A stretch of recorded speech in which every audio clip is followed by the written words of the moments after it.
In 1987, a garbage barge set out from Islip, New York, to dispose of her cargo.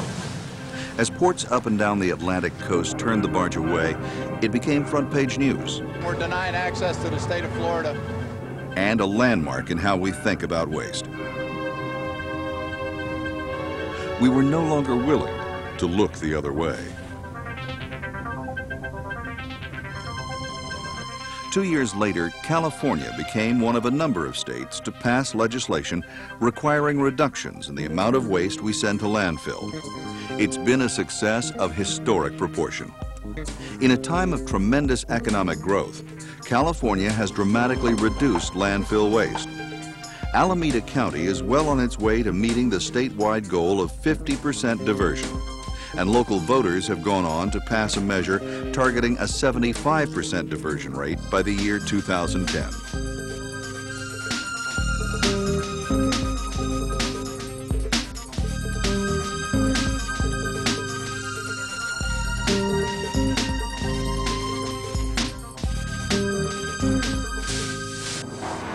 Dramatic changes have taken place in how we handle waste. We're servicing our waste stream more efficiently, and far less is winding up in landfills. Alameda County is recycling at a rate nearly 4 times greater than just 10 years ago. But the pit, where most of the county's waste is dumped before being trucked to the Altamont landfill, still looks the same. What is all this? And why is it still going to waste?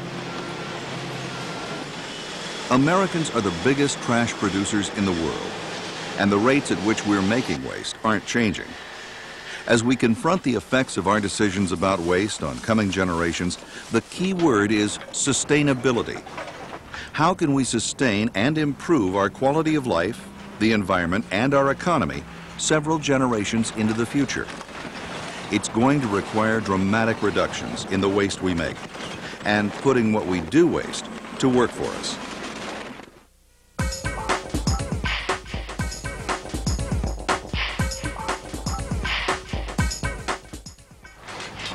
The growth of the recycling infrastructure has shown a remarkable blend of ingenuity, entrepreneurship, and responsibility. What began with paper, glass, and aluminum recycling has gone on to encompass hundreds of materials. Recycling is now a national and local economy growth sector, and local recycling brokers sell materials from Alameda County to worldwide markets. As a matter of fact, the more we recycle, the more we have to ask, what's stopping us from recycling almost everything? For one thing, so far we've been picking the low-hanging fruit. That's an expression you hear from recyclers to describe abundant, easy-to-process materials with established markets. To get the rest of the fruit on the recycling tree, we need new collection methods, innovations in processing, and a vigorous commitment to recycled content. What makes the recycling wheel go around is value, the market value of the resources diverted from the waste stream. From cans, glass, and paper to tires, wood, and concrete.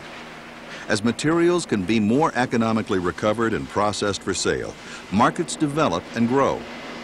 Once the markets are there, the value of the materials is consolidated. So, where once almost all tires wound up in tire piles, now a growing number are being ground up and used in road construction. And as the environmental impacts and expenses of extracting and processing virgin materials become more costly, the long-term economy of recycled materials becomes more and more obvious. Another factor driving the movement to more ambitious recycling programs is the dramatic savings in waste collection costs being realized by large institutions that change how they do business. Until recently, the U.S. Postal Service Distribution Center in West Oakland was spending over $500,000 a year on waste removal. We've cut our garbage bill down here at this facility alone from $50,000 a month to $28,000 a month. So that's a saving of $22,000 a month. In the course of collecting data on post office waste streams, Bonnie Johnson found out-of-control expenses and waste everywhere she looked. A particular culprit was undeliverable bulk business mail, or as it's more commonly known, junk mail. That word is forbidden in this place. There's no such thing as junk mail. It's all good mail. But you call it junk mail when it comes to your home. In partnership with the Alameda County Waste Management Authority and Recycling Board's Stop Waste program, the Post Office developed programs for recycling tons of undeliverable mail and other materials that were previously discarded, and turned its office waste pickup procedures upside down. I knew the only way we were going to get the employees here to recycle seriously was to take away that large garbage can and put the emphasis on recycling instead of trash. Instead of picking up trash from people's desks and expecting them to service their own recycling, the custodial staff now picks up recycled paper from the desktops and furnishes people with a small, self-service mini can for non-recyclable garbage. Why did it take so long? Someone should have done this long time ago. I get comments like that all the time. So I didn't realize so many people cared about this earth, but they do.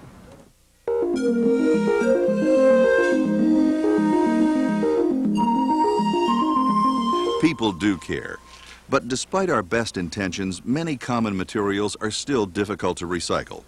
To see the problems and the promise of plastic recycling, we can start by looking into our refrigerators, which are rapidly filling up with plastic packaging. According to Californians Against Waste, the amount of plastic in the waste stream is growing at a rate 7 times that of other materials. The plastic containers we most often encounter in our daily lives are made out of types of plastic commonly called number 1 and number 2, and they're being recycled at a growing rate. But this is just the tip of the plastic's iceberg. Other kinds of plastic are difficult to recycle. Recycled content in most plastic products is minimal, and markets are weak. If you look at North America, or the United States, approximately, or I should say approaching 100 billion pounds of plastic are produced each and every year. If we're going to get a handle on plastics recycling, more plastics must be made recyclable. These compacted bales of television and computer housings have been until recently virtually unrecyclable. And unlike other industries where the biggest producers have played lead roles in expediting the recycling of their products, much needed innovation in plastics recycling is coming from small companies like MBA Polymers in Richmond. It's because it's not easy. It's very complicated to recycle. With steel, for example, which is much less valuable than this plastic, it's very easy to recycle because all you need is something called a magnet. Focused on high-end plastics like those found in computers, phones, ski boots, and automobiles, MBA has found a way to separate out and process different types of plastic and sell them on the open market. These materials have rapidly become among the most lucrative in the recycling industry, selling for as much as $2,000 per ton. By comparison, the plastic found in soda bottles sells for $6 a ton. Once again, it's all about value. And this is the currency of the plastics industry. This is what computer manufacturers, automobile manufacturers, telephone manufacturers use to make their products. It looks exactly like this when it's new. And this is 100% recycled plastic.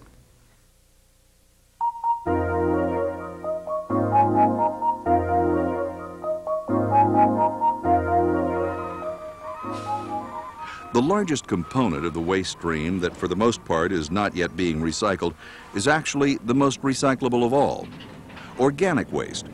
Wood, food waste, kitchen scraps, yard trimmings, and green waste from parks, roads, and golf courses. In Alameda County, organic waste makes up over 40% of the total waste stream. And contrary to popular belief, organic waste does not biodegrade in a landfill. Landfills actually slow down biodegradation and preserve most organics almost indefinitely. These food samples were excavated from landfills by the University of Arizona Garbage Project. These Kaiser rolls, hot dogs, and lettuce are more than 4 years old.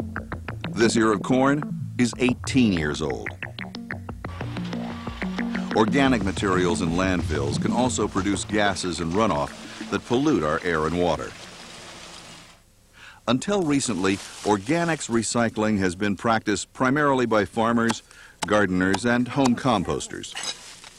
The Alameda County Waste Management Authority and Recycling Board has sold over 40,000 compost bins to home composters. And once people get started composting, they keep at it, saving money and producing a valuable and healthy soil amendment for their yards and gardens. Organics recycling has also proved beneficial for large companies like the Wente Brothers Vineyards in Livermore, where they enrich their soils with compost made from the organic waste of wine production, like grape skins and stems. And commercial waste processors like BFI, whose huge composting operation at their San Jose facility produces soil amendments and mulches for commercial applications. In Alameda County, most residents now have curbside green waste pickup. For people who aren't composting, or for materials that are difficult to compost, curbside green waste provides a way to put yard trimmings somewhere where they can do some good and keep them out of the landfill. Green waste from your curbside bin goes to a facility like this to be ground into feedstock for mulches, ground covers, and commercial compost. Institutions and businesses of all kinds must play a much larger role in diverting their organic waste. And another way to reduce the tons of organic materials that get dumped into the pit every day is the use of worms. Making its rounds of the dormitory kitchens at the University of California, Berkeley, is this innovative collection truck, designed by the staff of the Waste Management Authority and Recycling Board. The Student Compost Project, or Berkeley Worms, is collecting food waste and mixing it with straw and compost. They're on their way to the student-run worm bins, or vermitopias, where more and more campus food waste is being quickly disposed of. Worms are voracious eaters and efficient waste transformers, turning organic waste into a valuable product. The worm castings are sold to gardeners at local farmers markets. We're getting browns right now, and we're going to get greens from extra lettuce and stuff, and fruits and vegetables, and we're going to make a compost, and that's going to help reduce our waste so we can put it to good use. The worms are going to eat it, and we're going to make our garden pretty. At Castro Valley High School, Michelle Stern and her biology class are starting a worm bin and food waste recycling program from scratch. Working with the cafeteria manager, the Waste Management Authority and Recycling Board, and Berkeley Worms, their first step was to measure the cafeteria's organic waste. We've decided to use products from the cafeteria, which normally would be sent to the landfill, and compost them here. So it's a great cycle, and it's a perfect way to explain to the kids about reuse and reduction and recycling. I thought it was a great idea. I didn't know how it worked, though. You know, it's like worms. How do worms make composting? What does it entail? You know, I mean, when we first started recycling 10 years ago, with the bottles and separating, I'd have to wash my mayonnaise jar out before I put it in the recycling. I don't want to, you know, but I can't believe how much stuff I recycle at home, and we'll learn more here. Based on the amount of kitchen scraps being thrown away every week, the project ordered 100,000 worms from a facility in Visalia. This bag of worm castings even made the local papers. Because we have such a huge composting bin, and we're hoping to make a lot of compost, not only will we have enough to use here, but maybe the students can bring it home, or maybe we could even come up with ideas of selling it or marketing it or donating it to other places in the community so that we can also encourage other people to do this. As well as educational institutions of all sizes, restaurants, company cafeterias, produce markets, and supermarkets can all benefit and help the environment by finding ways to recycle their organic waste.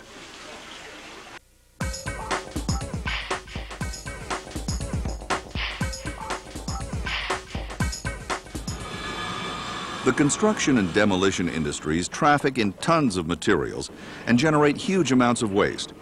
Yet until recently, the infrastructure wasn't there to recycle and reuse this waste, or to manufacture and market recycled content and salvage building materials.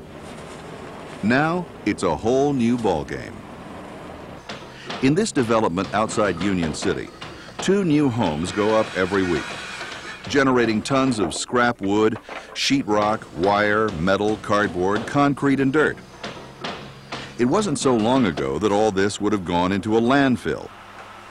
Now, with more responsible job site recycling practices, 85 to 90% of the construction waste on this site is being recycled. We take in a material that's actually a lot dirtier than other people. They take in what we refer to as the candy, the smaller pieces. We get a lot of the larger pieces where we have to break them up and they might have some wood waste in them, but we're able to recycle that. Businesses like this are a vital part of the recycling infrastructure, making it more economical for building contractors to hire recyclers than waste haulers to remove debris from their sites. We're able to take a lot of these materials that normally have just been buried and can turn them into a different type of material that people can reuse.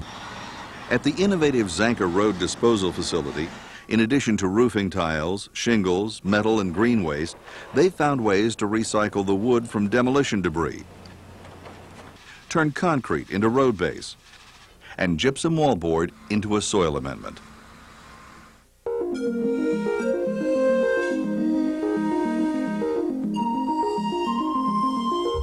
Environmentally responsible or green building practices extend beyond recycling construction waste. At Arroyo del Valle, on the site of an old sanatorium in the hills above Livermore, a partnership between the East Bay Regional Park District, the Taylor Family Foundation, and the Alameda County Waste Management Authority and Recycling Board has undertaken the construction of a unique outdoor environmental education camp for children. The partnership required a 100% green building proposal from architects and contractors. We're sort of calling ourselves a green practice. We think that in 10 years that word will disappear. It'll just be the way architects build. It's the way that you should build. Contractors are green contractors, or they're standard contractors. They should just be good contractors who are building good buildings. And one of the things about building a good building is not just keeping the rain out, it's making sure that it's built from materials in a responsible way and that it will last a long time. These buildings are being designed to maximize natural lighting, heating, and cooling, and use straw bale insulation, recycled glass floor and counter tiles, interior walls from wheat board, bathhouse walls of rammed earth, and a number of innovations designed to save wood, reduce waste, save resources, and eliminate toxicity.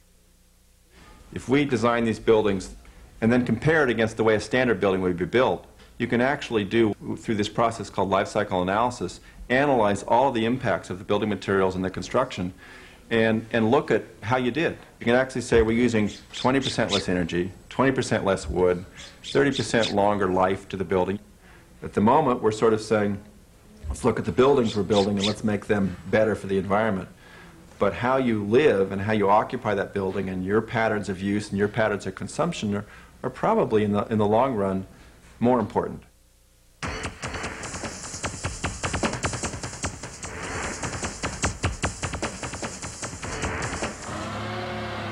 When a winter storm blows down trees in Golden Gate Park, or a walnut orchard gets plowed up in Fremont, the wood may very well wind up here.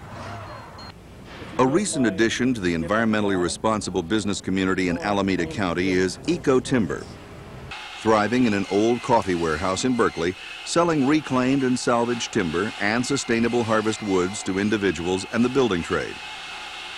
This is European red elm. It comes from street trees from the streets of Sacramento. And these are trees that were maybe 100, 150 years old and died from Dutch elm disease and had to be taken down. With quality wood becoming an increasingly rare resource, deconstruction for reuse supplies wood for building without logging. In a project that combines an innovative welfare-to-work program with the reclaiming and reuse of a natural resource, the Youth Employment Partnership is harvesting 250,000 board feet of Douglas fir and redwood, not from forests, but from the old Navy warehouses at the Port of Oakland. In fact, reuse has a long tradition. It's our throwaway society that's the aberration, and a tremendous barrier to reducing waste. This aberration is well represented by the computer. Where are we putting these at? A product costing several $1,000s that quickly becomes obsolete, that is expensive to repair and difficult to recycle. We're now counting how many truckloads we get instead of how many pallets or how many items or how many pounds. It's just how many 53-foot truckloads do we have to deal with this week? We're standing in 30,000 square feet of space. It is completely full. And I'm still shoving stuff in. 18 pallets today. And today's nothing special. The Alameda County Computer Resource Center gets old computers donated by the truckload from companies who are upgrading. They train men and women from the Oakland neighborhood to repair and upgrade the computers, which they sell or give away. Since its inception, the center has given away over 6,000 computers to organizations like Doctors Without Borders and Pastors for Peace, people around the world who put them to good use. Computers that can't be used are sold to salvagers, who strip them down for materials.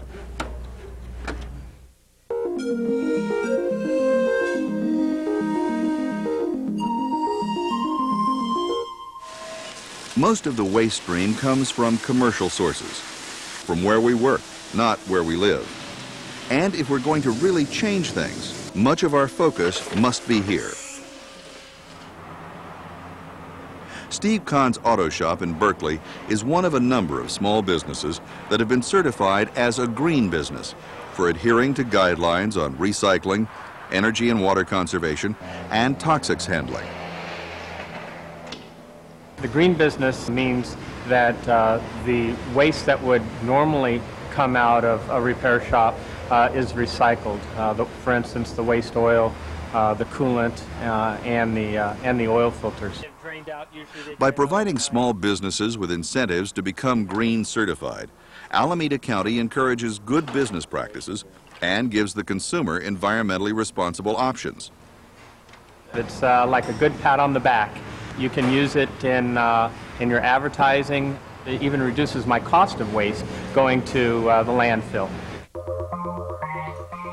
For larger businesses, although many of the principles are the same, the stakes are higher, and so are the social and environmental impacts. In Europe and Japan, where resources have been traditionally more scarce and environmental controls more comprehensive, there are laws requiring manufacturer responsibility for disposal.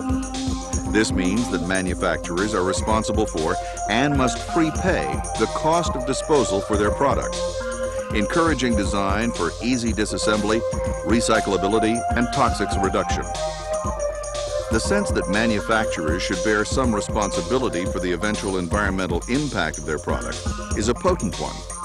And although not all American manufacturers are embracing it, here in Alameda County, the giant new United Motor Manufacturing Plant, a joint venture between GM and Toyota, is setting the right tone for the future. It's very important not only to the employees to know that they're working for a company that cares about the environment, but also to the shareholders. And it's been proven over time, based on mutual funds and so on, that invest in green companies that protect the environment are well-operated companies. NUMMI estimates that the new cars and trucks coming off their line are 85% recyclable. When these vehicles reach the end of the road, they'll be easier to disassemble and the materials easier to recycle. The vehicles also make use of recycled content in dashboards, bumpers, and seats.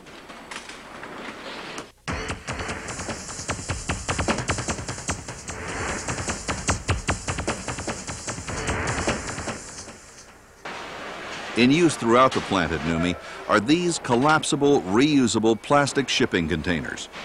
From the biggest to the smallest part, hardly anything gets in here packaged in cardboard.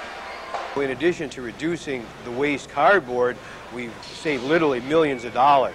You've got to remember that everything that comes in here we pay for. Every scrap of cardboard, every piece of plastic, every little foam container NUMMI pays for, and if we throw it away, we're actually throwing away our profit. At NUMMI, the first priority is to eliminate waste by source reduction. That means not making the waste in the first place.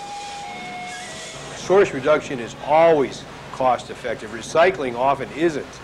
For example, white office paper Depending upon the level of contamination and so on, we may break even, we may lose money recycling white office paper. But if we eliminate the use of paper, we always come out ahead. Not making waste or reducing the sources of waste is called source reduction. If we're serious about sustainability, we're going to have to reduce the amount of waste we make, including recyclables. That's waste that's simply no longer created because people found a better way. In industry, the decision to not make the waste in the first place makes a dramatic difference. At the Target store in San Leandro, it's 11 p.m. and the store has just closed.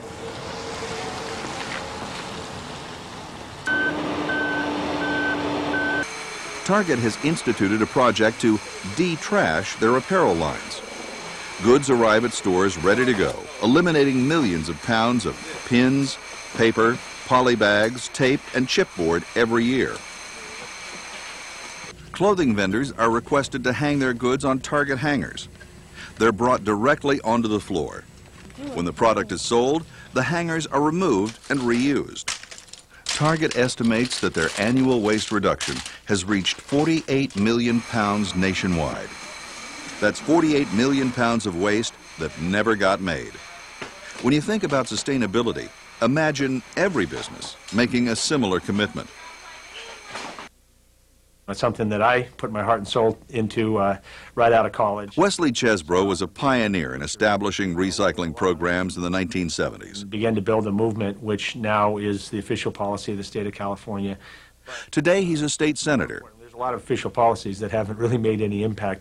More importantly, I think that the average Californian in their home and their workplace or their school has internalized the idea into their lifestyle, into their job, into their workplace, and really carries an ethic that just simply didn't exist in the past. We have come a long way. The recycling ethic is a vital part of a sustainable economy, and we would all do well to question the demands our lifestyles put on the environment, and the part we play in either saving or wasting resources. Source reduction should always be the first option for creating less waste. The first part of the garbage crisis may have been the hardest, requiring new ways of thinking and laying the groundwork for a more environmentally and socially sound economy. The new century will see further transformations of how we think about waste, and hopefully a way of life that can sustain future generations.